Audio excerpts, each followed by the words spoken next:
Okay, so that gives us the magnitude of the vector. Now, as far as the direction is concerned, now you can see that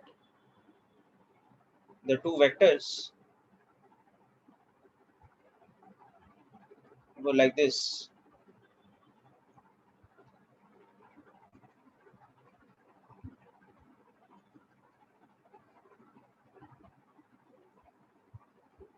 Okay, so this is what we understood. So when we are doing the calculation in the second part of A cross B, you can see that the rotation of A towards B results in anti-clockwise or counterclockwise.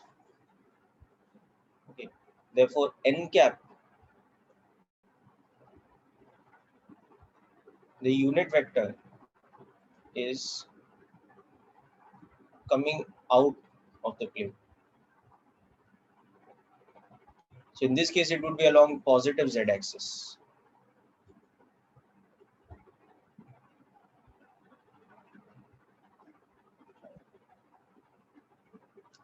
Whereas in the third part, when we want to find the direction of B cross A,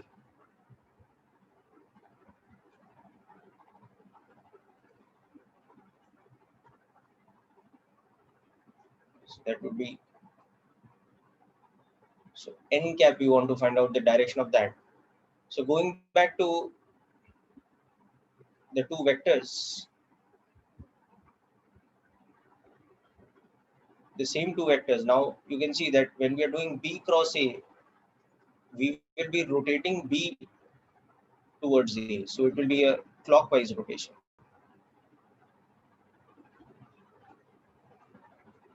Clockwise for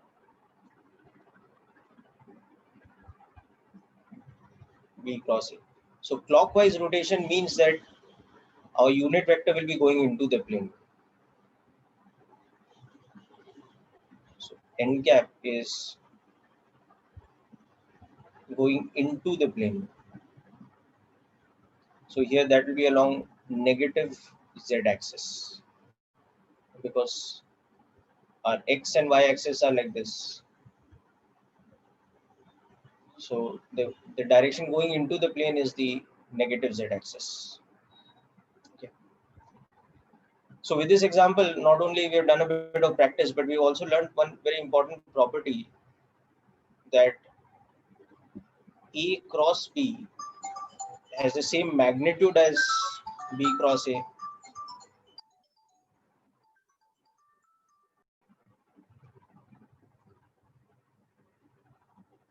Okay, so the important property we've learned through this example is that magnitude of A cross B is equal to magnitude of B cross A,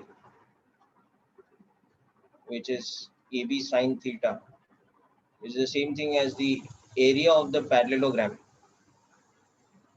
okay, formed by A and B. However, the direction of the unit vectors for A cross B and B cross A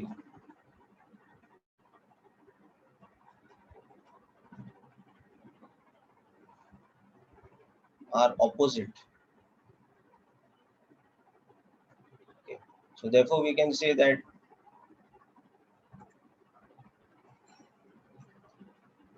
A cross B is equal to minus of B cross A, because they are vectors of opposite direction but same magnitude.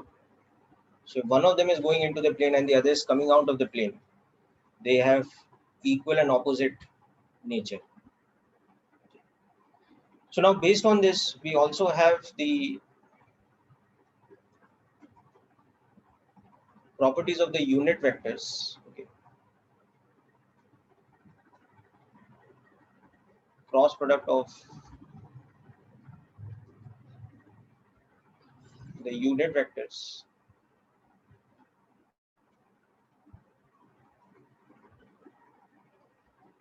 this becomes k cap. Okay. because as you can understand, the relationship between these three unit vectors is like this. They are mutually perpendicular and of magnitude 1 each.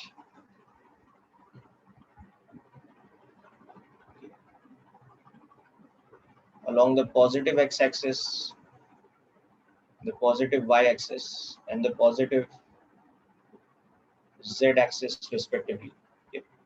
So that also now means that using the property we saw above, J cross I will become negative of K cap.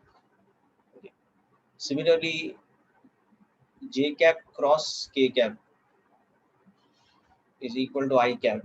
So K cap cross J cap becomes negative of I cap, and K cap cross I cap is equal to J cap. So I cap cross K cap becomes negative of J cap.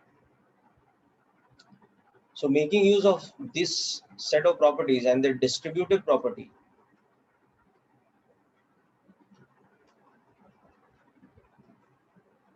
that A cross of B plus C can be expressed as A cross B plus A cross C. We can now determine something like this. For example, if I have a vector A, which in my above case was 20 I cap, and the vector B, which was minus 10 I cap plus 10 J cap, then my A cross B can also be expressed as this. Okay. So with the distributive property, this can be opened up as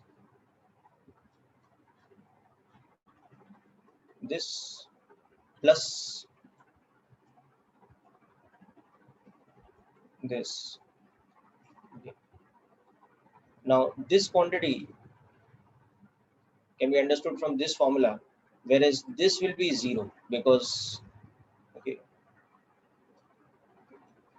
any unit vector cross product with itself will just give me sign 0. So that is a null vector. So this will give me 200 K cap, and that is what we had seen ultimately. In that earlier example, we had seen that the magnitude of A cross B was 200, and the unit vector n cap is K cap because it is along the positive z axis.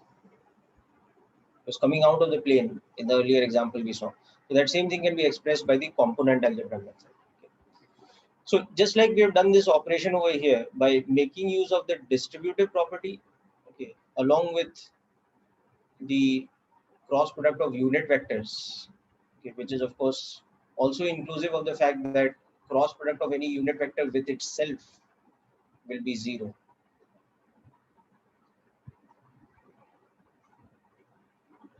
In fact, this is an extension of the general idea that any vector's cross product with itself is 0, whereas any vector's dot product with itself is the square of its magnitude. So there are some additional properties of products that you can keep in mind.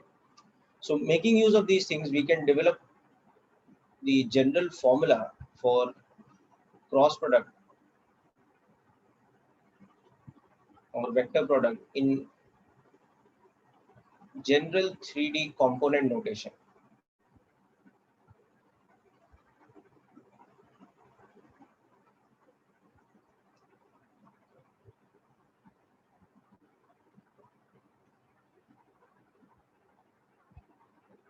So that, as you know,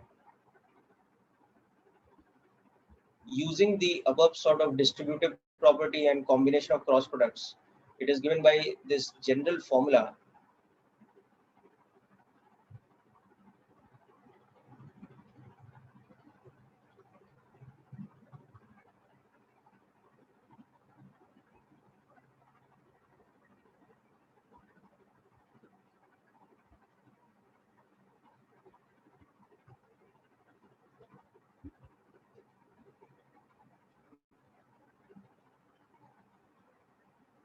And because this formula is very cumbersome to remember, we can also just write it in the form of the determinant of a 3 by 3 matrix.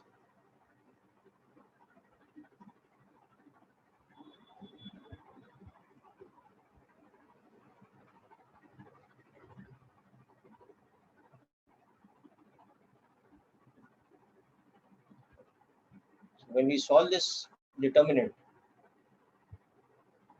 it can be shown that it's directly equal to this formula above.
Okay, so let's look at an example, the application of this.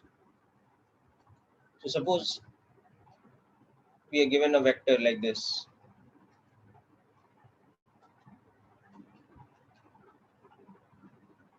and another vector like this. Okay. And we want to calculate A cross B. Okay. Then the magnitude of A cross B, and then the unit vector of the vector A cross B. These three things we want to calculate. Okay. So we can see from this that to calculate A cross B, the easiest method for us, because it's given in three-dimensional component form, is to just express it as the determinant of a 3 by 3 matrix, where the first row is the unit vectors, the second row is the components of E. Okay, so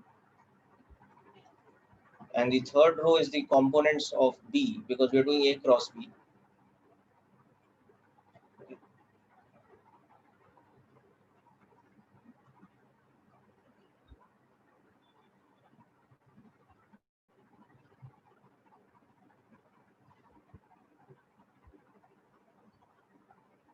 So next up, this will become 1 minus of minus 3 I cap, okay, plus 3 minus 2 j cap, okay, and plus minus 2 minus of 1 k cap. So what we'll get ultimately is 4 I cap plus j cap minus 3 k cap. So the vector A cross B is equal to 4 I cap plus j cap minus 3 k cap. So that is the first of the three quantities we were asked to find. This one. Okay. Now before we move on to the calculation of the other quantities, we can also see that this vector is directionally, it has the property of being perpendicular to both A and B, is perpendicular to the plane of A and B.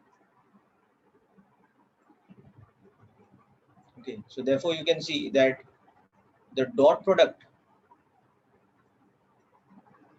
of the vector A with A cross B should be 0. You can check that. Okay, if you take 2 I cap plus j cap plus 3 k cap, this one's dot product with 4 I cap plus j cap minus 3k cap. This comes out to be 8 plus 1 minus 9, which is 0. And similarly, the dot product of B with A cross B should also be 0.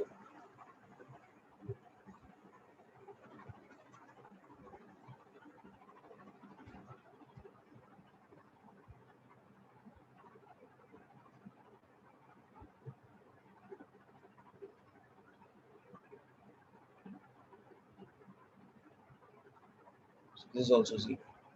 So it shows us this property that it is perpendicular to the plane of A and B. That means it is perpendicular to both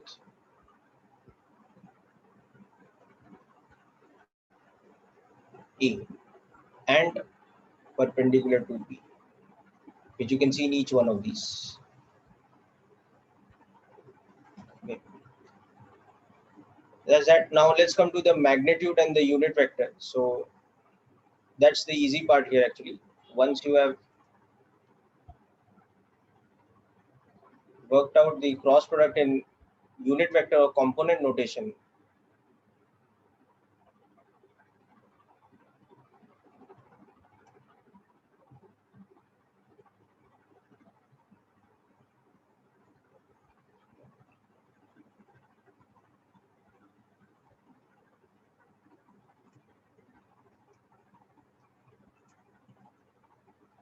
yeah. So once you've got this vector in component notation, now finding its magnitude and unit vector is very simple matter.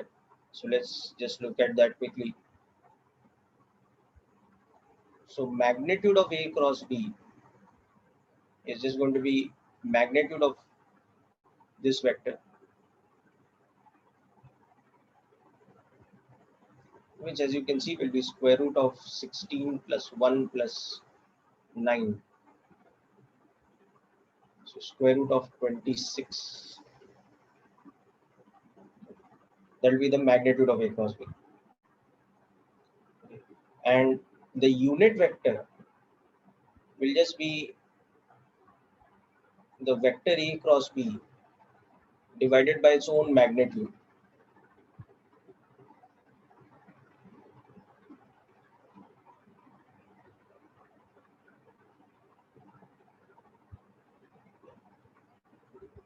So this will be the unit vector.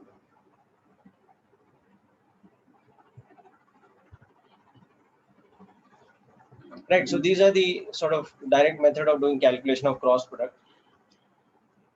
So with this, we bring the vector revision to a conclusion over here, and in the next session we will be starting with the revision of basic calculus. So hope you have followed all this till now. So we will just wind up with an additional question, a slightly advanced different type of question.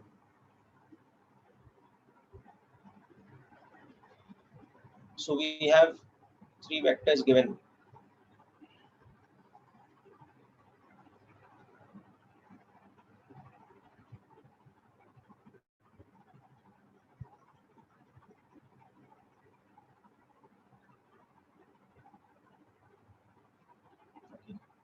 And we have another vector given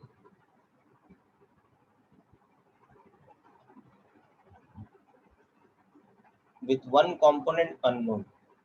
Okay. So we have to find the value of z such that C is coplanar with respect to the vectors A and B.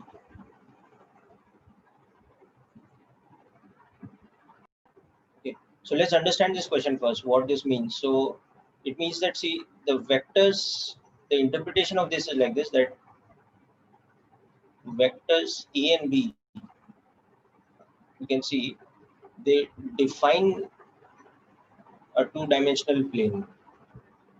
Okay, because they are not collinear. They're not lying along the same line.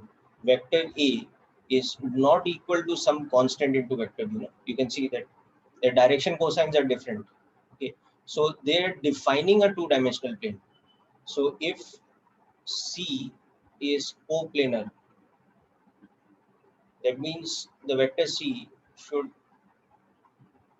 lie in the plane, in the same plane defined by A and B. Okay. So what this means to say is that if, for example, we just visualize a two-dimensional plane in which vector A and B is lying.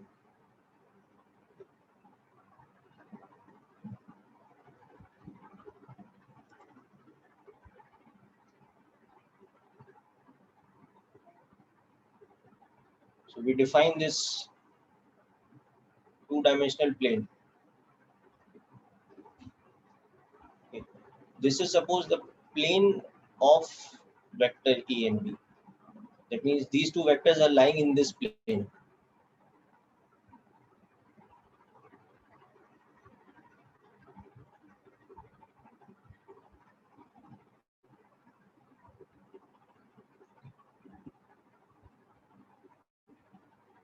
So then C should also be somewhere in this plane.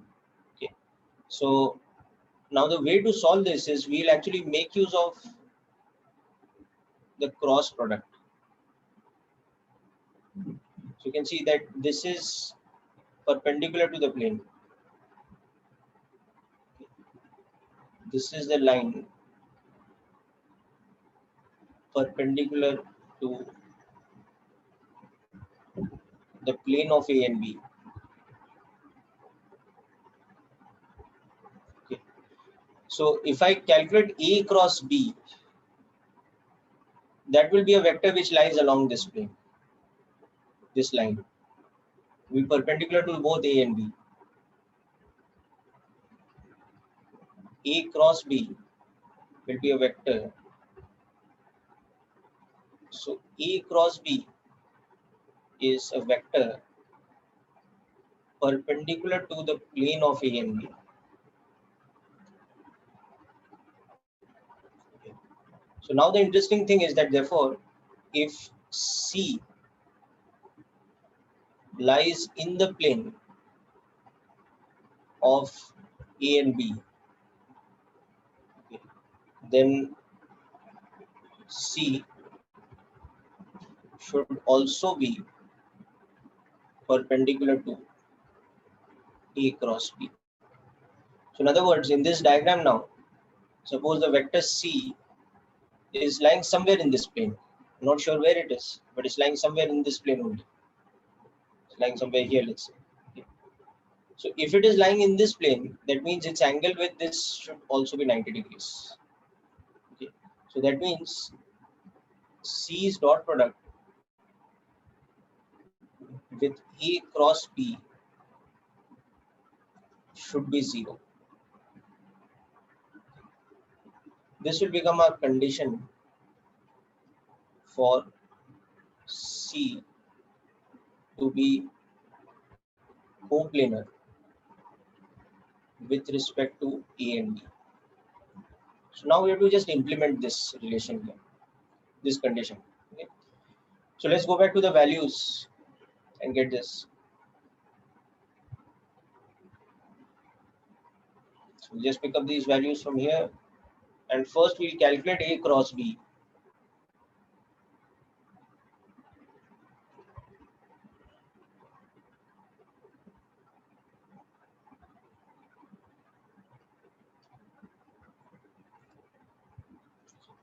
So the first step here is we calculate A cross B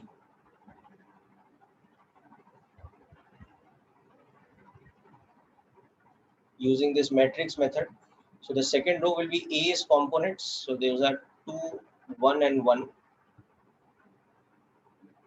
The third row will be B's components. So these are 1, -1 and -1. So this cross product, as you can see, will become -1 minus of -1 I cap plus 1 minus of minus 2 j cap, okay, plus minus 2 minus of 1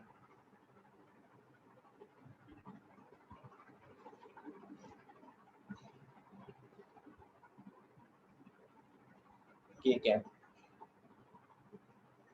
So this becomes 0 I cap plus 3 j cap minus 3 k cap. So A cross B is equal to 3 j cap minus 3 j cap. Okay. This is how far we come now. Now next thing, we have to find the condition for C to be coplanar. So let's see how we'll implement that. So now for C to be coplanar with respect to A and B, we want this condition: C dot A cross B should be 0. That is, C should be perpendicular to this cross product.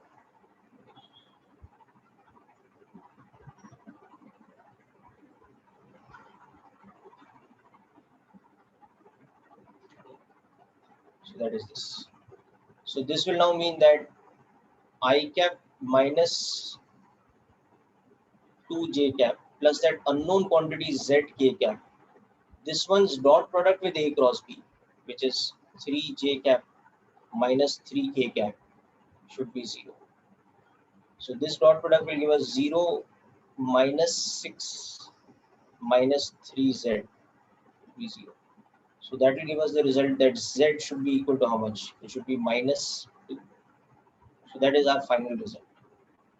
So the value of z should be minus 2, so that the vector C is coplanar with respect to A and B. So here now we understand that this z should be equal to negative of 2 for C to be coplanar with respect to the vectors A and B. So this is a somewhat advanced application of the product operations of vectors. Okay. So as I said, with this we complete the revision portion of vectors, and next on we will be moving on to calculus, and we'll be looking at the applications of differential calculus and integral calculus to various aspects of physics. Uh, so that's it for today's session, people. Wish you all the best and thank you for attending.